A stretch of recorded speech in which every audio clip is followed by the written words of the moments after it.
stupid juice. I bust a stupid move. I got the energy, verbal remedy. Fresh to death and that's soul. Don't threaten me, I'm not your enemy. I'm fresh to death and that's soul. Put simply, we are one entity, and we fresh to death and that's soul. Positive, beautiful reflection, see? Fresh to death, now let's go. Keep walking while these cats keep talking. Deep thought surface, elevate my thirst, plenty options. Plenty avenues to diffuse these objects. I grab hold of my sanity, send itself off then. When escape through sound rhythms has got me locked inside a zone with a beat, it's never lonely. I hit the floor, I hit the night circle stony. Fresh in the cipher all night, and it was all I got the energy, verbal remedy. Fresh to death, and that's soul. Don't threaten me, I'm not your enemy. I'm fresh to death, and that's soul. Put simply, we are one entity, and we fresh to death, and that's soul. Positive, beautiful reflection, see? Fresh to death, now let's go. Free minds, release the sublime, piece the puzzle of life, seek the higher side, bridge the divide, behold the divine flow, defined by the tide, that free fly, beauty stretching for miles, let go with a smile and radiate, peace in your thoughts means peace we create, rebalance the scale for Eden, love over hate in the air we breathe in, and the food on our plate, that true freedom awaits. I formulate my pattern in circle sections, I elevate, demonstrate, motivate the spectator, generate a beautiful vibe, never we hide, bringing it live, destroying the mic, lyrically exercise my rights. My words killing ignorant minds, spiritual vines, and our music is the truth you will find. Fine tuning, shine through them, always divine. Connecting lines, reaching people, speaking equal design. I got the energy, verbal remedy. Okay, so I go by Orb, O-R-B, and I'm from the crew Circle of Fire Soul Shifters crew. My crew hails out of Seattle, Washington, the US, and we've been around for over 15 years now. Representing out of Washington State, and some of us are from California, Los Angeles, San Francisco, and Hawaii. And Hawaii. Yeah, Hawaii. Yeah. It's like a triangle. It's like a triangle. Actually, we got a homie that lives in LA, but most of the crew is from San Francisco, Hawaii, and Seattle. So it should be like triangle of fire. Then. Yeah, triangle of fire. That's it. Yeah. So, like, what kind of artistic expressions and outlets do you like to focus on mainly? Yeah, so the artistic expressions and outlets I like to focus on is mainly dance and MCing. Rapper, two elements from hip hop, b-boying. Also, I rock house dance and freestyle hip hop. And as far as rapping, just straight MCing, boom bap hip hop. Preferably that 90s golden era, time or whatever. That vibe. Yeah. How I describe myself, my own personality, my persona. I would say I'm real chill, laid back, but I like to express, especially when I hear really good hip hop and house music.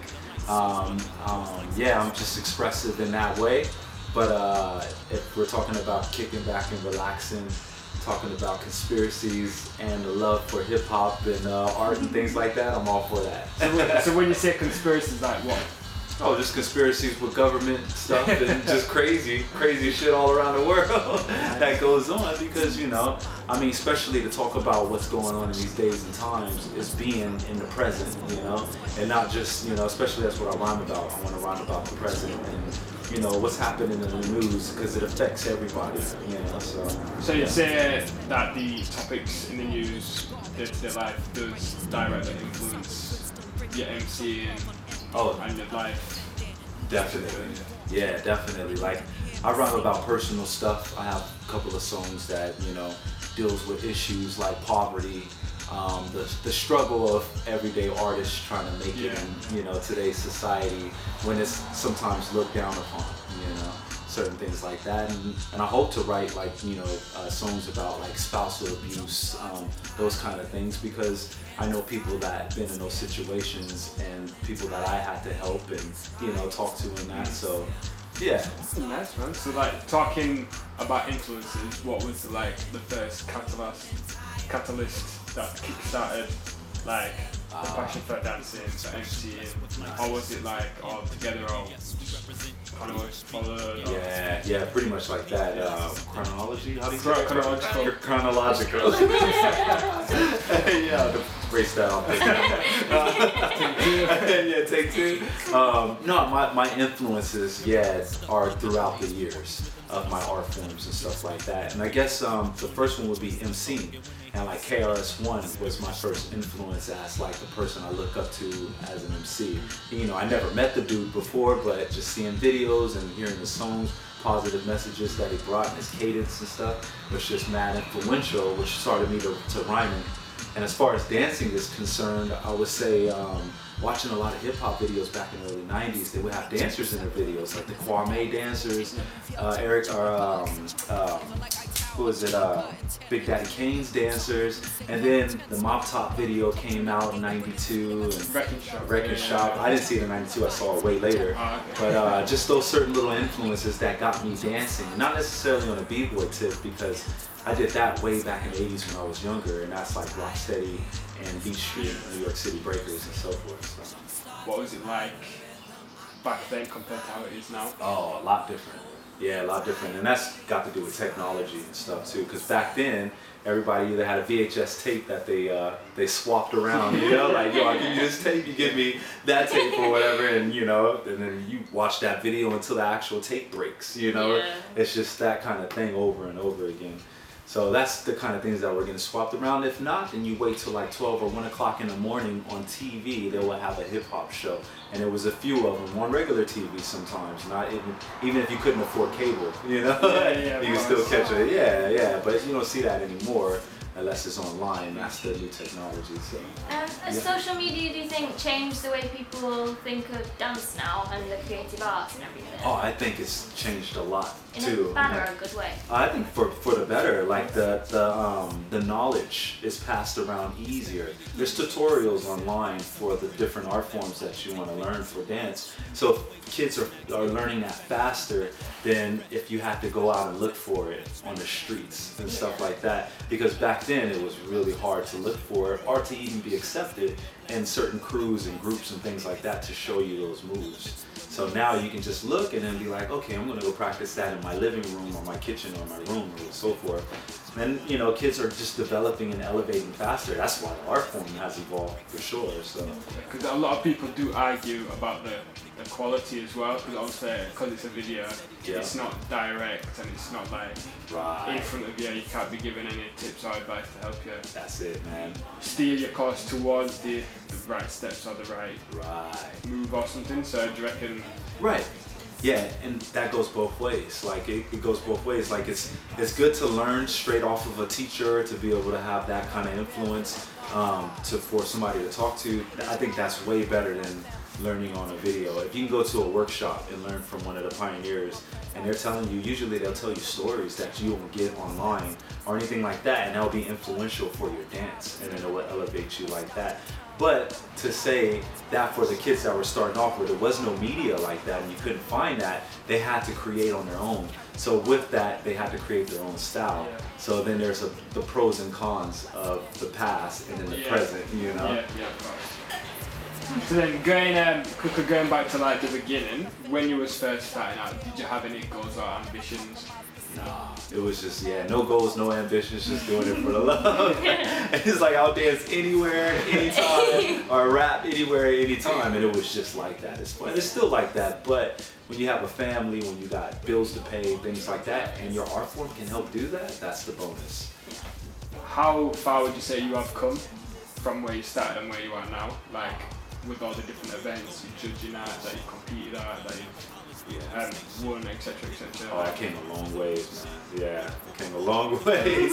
I mean, without that, it's I wouldn't have developed the skills that I would have, because I look back on old footage and I'm just like, it's terrible. I don't want to look at that anymore, you know. Yeah, I hate it. Would you say things are different from how you imagined it?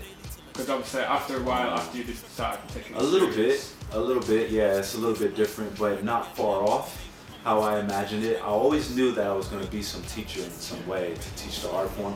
And there's a certain point in your life where you're like, I'm going to be doing this forever. There's a train. There it goes. Hi, everybody. Yo, turn the train. Yo, we up in New York City right now. The train just went past. That's the A train. Surprised the building's not rattling. Yeah, it's not rattling this time, but then you got the horn. Usually there's graffiti on the train, but it's the Miranda train, so. Miranda. Yeah. Yeah, they spray painted that. So yeah, no, definitely there's, I mean, it's not far off, but I just always imagined I would be a teacher teaching this art form with dance and music. But you know, when you're young and you're getting into it, you have a lot of ambition and you want to push your art form so much that you feel like you can get it to everybody in the world. It's just that, you know, you can call it cocky, you can call it overly confident. But then when you go out there, you really see how it is, and you're like, oh, this is harder than I thought, because there's 1,000 or, you know, a whole bunch of other people trying to do what I'm trying to do. As long as you have your own style and your own originality, and so therefore it becomes the love for the art form. Then you have a love for it, and that creates the longevity. And one thing is that you're going to be as a teacher to be able to, you know. Yeah. So how do you feel when people refer to you as like master and sensei? Oh, I don't like it. Yeah, I laugh because Ben does that. He's like, hey, master. I'm like, stop saying that. I'm still a student, you know, like, and that's what I tell them. I'm like, I'm still a student. I'm still learning. I can go take the Pioneers workshops and learn a whole bunch, you know, and then pass down that knowledge and stuff. And I don't think anybody should ever stop learning. But when they say master's, because you go to school to get your master's degree, so forth, that's cool, you got the label and stuff, but even like doctors and scientists still have to keep learning. I mean, we didn't learn everything, so yeah. So obviously with Ben, Orb and the rest of like the soul product guys around here, how do you think they're coming up? Are they coming up in the right environment, they have the right mentality? Oh, word. They definitely do. They definitely do. And they just have that fire in them to want to keep, you know, they're hungry. They want to keep learning, they want to keep dancing. And, you know, and they're at a point in their lives, too, where they're going to start making more money doing their art. But I also see that they would do it just for free, just for the love, you know, of it. So they're in the right place, even technically, like with their dance and stuff, they're in the right mind state of it, because you know, they love to break. So b-boying is their thing. Maybe one day they'll branch out to different styles and stuff like that and broaden their horizons. But if that's what they want to do, then, you know, so be it. But they're good. It's good for Kansas. They want to stay here. A lot of the other guys left. They moved. You know, it's not enough infrastructure here, but they want to build it up. So yeah, what's it like coming into a scene which is still being it's hard, yo. It's hard because we helped do that in Seattle, where we're from. And I'm not taking away the credit from the pioneers of Seattle break scene, because there's some dope ones, Emerald City Breakers and so forth. And they're the pioneers that started back in the 80s and stuff, in the late 80s. But when we jumped into the scene, there was nothing going on. It was like we were the only b-boys or dancers in that area at that time really doing stuff. And then as it progressed, we got our own night, our own dance night, where people can come in and collective. There was hip-hop events happening, but it wasn't like a weekly, and when they looked at us, it was kind of foreign, you know? But now that we built the scene up, so being here in Cairns, I feel like if I, you know, lived here for a long time, we would definitely now have to do that all over again. You know, kind of educate the peoples, the masses with what hip hop is. So, but I don't know if I'm going to be staying here that long, you know, because I definitely have plans, you know. So that's another story. Ooh, hold on, about to sneeze. What kind of advice would you give them? Oh, I say keep pushing themselves and keep doing it, man. And they're on the right track as far as like having the knowledge and wanting to spread the culture in a positive way. They're doing that, but if they get discouraged along the way and they're like, oh, I want to move from Cairns because there's not enough happening, then, you know, that's on them. You know, that's their life journeys that they have to take. But if they want to stay here and build something, then so be it, because I think Win and Ben have that, you know, I don't know, energy to be able to do it. So, yeah. Do you reckon like competitions, jams and battles have like a direct influence on the younger generation now as well? Oh yeah. Because a lot of people, well, that seems like, from my point of view, that they're just in the circuit to battle and win. Yeah, you see some people, from my point of view, it feels like some people have lost. I just had this conversation with the cats down in Brisbane, And we were talking about that, and they were like, yo, how do you feel about, you know, battles and jams and stuff like that, or competitions? Mainly competitions and battles, because there's not a lot of jams happening. And jams is when, you know, there's a battle competition, but there's also ciphers. And the ciphers is where these b-boys can really not get their shine, but to test themselves, because, you know, the ciphers becomes battles in their own way and stuff, not organized with no judges and stuff. And like, you know, the vibes really happen, because being experienced and going to freestyle session, all these different events, freestyle session especially was the first big b-boy event for me that had ciphers during the battles, and then it was b-boy summit, or it could have been vice versa as far as history is concerned. But you don't want to say yeah, I don't want to. Yeah, and somebody's watching and be like, yo, Orb don't know. Yeah. Out of all the events and battles that you've been to, what has been your ultimate favorite? Yeah, my ultimate favorite, and I would say a few, but lately has been Forever Dance, my boy John. Yeah, man, like, it's just dope because of the intimacy that they have in those battles. Everybody's sitting on the floor and it's closed in, and the energy, you can feel it, and the music's dope.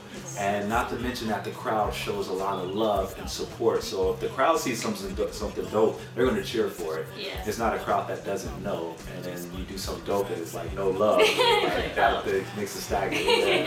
So yeah, it's a dope event. And then too, there's ciphers that go on after the event, and there's after parties and pre-parties. And pre-parties, yeah. You know, they party up. Yeah. Yeah. All the time. It's that nervousness is just like, I wish I could meditate it away or something, but it happens all the time, man. But I get over it. Once you step out in the arena, it's kind of like you have to go forward with it, and then the bravery comes in, especially if the music's good and the vibe is dope. Yeah. You know, so. Talking about all the events and jams that you have been to and you have competed in, could you like describe a time when you did feel like especially proud or satisfied with what you have been accomplishing over the past years? Through events and things like that? Anything. Oh, yeah, definitely. And there's a few that stick out in my head. Some of them are, you know, they're dope events and stuff, but it's just like they're going through the motions sometimes or whatever, but still loving to be there and part of the culture and stuff. But the ones that do stick out in my head are ones that were pivotal in motivating me and giving me more inspiration to do what I love to do. And it's either seeing a crew win that I admire and stuff and look up to, or experiencing the dance with some other folks that I admire and look up to. So, yeah. How does it feel when like you're involved in that then?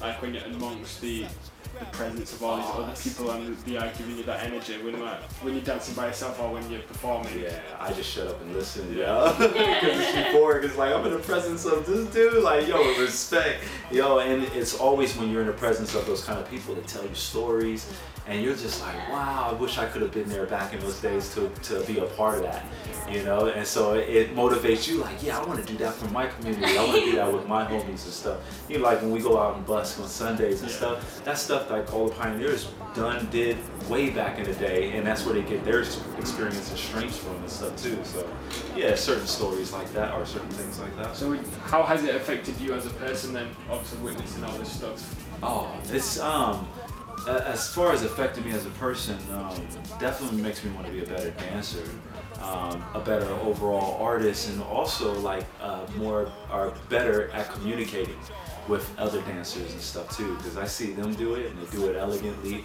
It's because they got like a wealth of knowledge that just oozes out of them. And when you're listening, you hear it and you're like, wow, I one day want to be able to speak like that and talk stories and stuff too. So yeah. Because you have accomplished quite a lot in your career, dancing, MCing, etc. Is there any specific moments that stand out for you? Yeah. That you think that you would like to relive or like to go? Oh yeah, Battle of the Year. Battle of the Year 2000. No, Battle of the Year is one of the events that I would love to relive, and mainly because we only did, this is Battle of the Year 2000, we only did the show portion of it, and we didn't get past through to battle, and that's what we were there for, yo. We wanted to battle, we wanted to just battle. We didn't care about our show. We practiced on our show, and we tried to do it to the best of our abilities and stuff, but we were hoping if we got past that, and Thomas, if you're listening, we always wanted to battle, so whoever was judging that night, nah, I'm gonna get you, nah. So, you know, yeah, that's just one of the battles that I wish, our events that I would have loved to relive and did differently. Our show is, I don't mind doing the same show or whatever. Maybe we could have did it a little bit harder, but anyways. How is it when you go to these different countries? Oh. Like, do you feel like culture shock, or did you see any differences between scenes? Yeah, big time. There was always differences in the scenes and stuff, and just how the dancers interacted with their own peoples in their own countries and stuff. How the events ran things, because different events in different parts of the world run their stuff a little bit different or dramatically different and stuff. But no, I think it was. I think it was well received to go to a different country and like adapt to their environment, because when it comes down to it, everybody's speaking the same language through the dance and through the music that you're listening to and stuff and communicating, and then it's all love. Like there's never really any beefs, like like big beefs or fights, but definitely rivals. But it was always open peace, love, and unity. Having fun. Have you ever been invited somewhere which you haven't been able to go to? Do you like regret not taking up the opportunity? Yeah, there's like a couple events. Like there was one time I got invited to Korea to battle against physics and all those guys, and I missed my flight. And I thought my flight was the day before, but it was the day after, and I just got the times mixed up. I didn't have internet in my house at that time, so I couldn't look up my itinerary. I was just going off of memory. And then I woke up and my boy calls me up and he's like, "Yo, you're supposed to be here." I'm like, "What?" He's like, "Yeah, you're supposed to be here." Oh man, dude, I almost died because I trained so hard for that event. And then another time was Russia. I was supposed to go to Russia for an event, but the visas didn't go through. Russia's a hard. Yeah, it's pretty hard. Yeah. What's it like being invited out to these places? Oh yeah, it's dope, but it's also pressure. To be invited to a place, because you have to perform, you're going to be speaking the knowledge and stuff, and then when I get out there it's kind of like, oh shit, I don't know why I was stressing out. Everybody's cool, everybody's chilling, and they're receptive to what I'm bringing to the table and stuff too. But also you feel like this is what it's, all those hard times and paying dues and working it on the dance floor and doing whatever, this is when it pays off, because anybody can have those opportunities. Like it's just a matter of how hard you work at it on your art form, because people will want that knowledge. So, yeah. Obviously, previously you said like you have more goals and more things that you want to pursue. Yeah. What are the things? Well, one is my music, and I always put that to the back burner with my dance, because the dance, took me to places that I've never been before. So with that, I was like, oh, I'm gonna put focus on my dancing, because if I'm gonna be showing it to the world, I want to be on point at least. And so I'll put the music to the back burner, but now I want to put the music to the front, and still mix the dance with the music. So that's kind of like the newer projects that I'm working with, but it's always been around. I've always been making music on the side and even putting out a couple of albums that people definitely haven't heard about, but because there's no promotion with it and stuff like that. But if I was focused on it, then you probably would have heard about it if I would have put my energy like I put it into the dance. So what's the reception like that you get from other people from your music? Oh, the reception? Yeah. Oh, well, mainly my music is for the hip-hopper, for the dancer, for the b-boy, for the MCs, so I kind of cater to that sometimes, but the stories that I come up with my music, like if I'm talking about poverty and stuff like that, then that's something that everybody can relate to. But I never got a negative,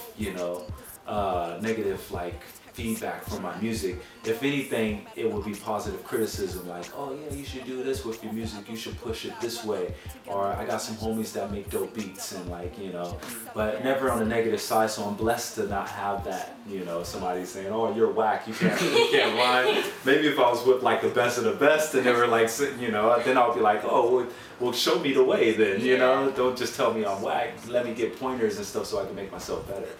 Oh, it's dope. Yeah, didn't take your question. No, working with my wife, see, we met, she was an MC way before I even met her, so, and so we got together on a music, project to work together on music. So it wasn't like, oh, I saw hers and, we got each other's number and hooked up like that. It was first through the music. So us being together 8 years later, we can feed off of each other. We've made beautiful music together. We got an album that we're putting out and stuff, it's just dope because, you know, I talk to a lot of people and they're like, oh yeah, I wish I can do that with my lady and stuff too, you know, create and stuff, because that's what you guys got, you know, you guys can create on the dance level, which is dope. And it's I would say it's rare, because I hear that all the time. Oh, I wish I can do this with my wife and so forth and stuff. And I feel blessed in that sense. And you know, I think when you share with your partner that you live with, it helps you elevate in that way too, you know. Bruce Lee had it with his wife. They would practice martial arts in the living room and stuff, and she supported him and he supported her. So, you know, that's only makes you stronger together. Yeah. Why she encourages me, like, you know, to do more with it, to express more. And then sometimes I overdo it. And she tells me, hey, scale it back because you're going too hard, you know? Like, especially for competitions, I would practice like crazy and then end up hurting myself. And she's like, yo, you just need to take it easy, take a couple of days off. I'm like, no, I gotta keep going. I got mad sore, knees swollen and everything. So she's you know, a huge help in a lot of ways to, you know, keep me balanced, so to speak. So when you are working on music together, yeah, what's the work process like? How it's like the homies, man. That's the trippy thing about her. It's like when we first sat in the park together, when I first like wanted to work on music with her, I drove her in her car and we went to the park to go write rhymes to a beat on her and, you know, her stereo deck or whatever. And then the way that we approached it was just like, oh shit, this is like writing rhymes with my cousin, which I did way back in Vegas in the late 90s, early 90s and stuff. And so it was similar, so I was like, this is gonna work. You know, she's not like, oh, you should say this word, and you should say, she's not like that, and I'm not like that to her, so.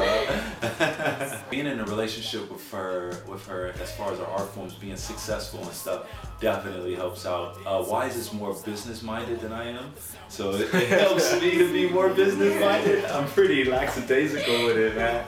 You know, I'll let things slip through the cracks if I'm not aware of it. And that's just because I do this for the love sometimes that I forget about, you know, the pay. Yeah. Or like I forget about taking care of us as a family through the art form. So, you know, she's there to help remind me, not in a like negative way. Like, you gotta go get that money. Like, she ain't like that or anything. Putting the smack down. Yo, you better work. Yeah, you better work, pissing me out. No, don't put that on. What's next on the music agenda then? Do you have any more? Or is it a secret? Yeah. Is it a secret? Oh, it's just, y'all just wait. Just wait. You know, there's a lot of collaborations. You know that NWA movie that just came out? Yeah. Straight out of Cairns. Straight out of Cairns, yo, yeah. So no secret, yo. Just we putting more music out, and if we can get on these festivals and doing more shows. Shows is where it's at. The shows with the dancing and the music mixed together and bringing the truth and the elements through hip hop and other different styles. Could we have like a sample of you rhyming over a beat? Yeah, sure. Yeah. I can just do acapella. Cool.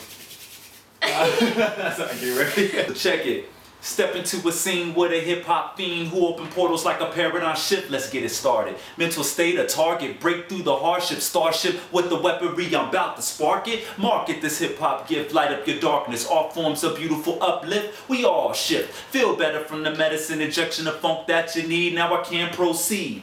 Die bombing the beat, charismatic, deep soul. Hold the mic, bringing light to a show. Words flow, fluid, rhyme breaking levees. Flood your mind, release a line so heavy. Get ready, steady, hold the mic. So much quality in the sound of the music I write. Bring it to light, verbal insight. It's in my foresight. Present, future, birthright, hold tight. Bring the party to light, no hesitation. Strictly representing the master. Faster the tempo, my heart match the metronome. Bring it back to the essence of the element shown. Peace, y'all.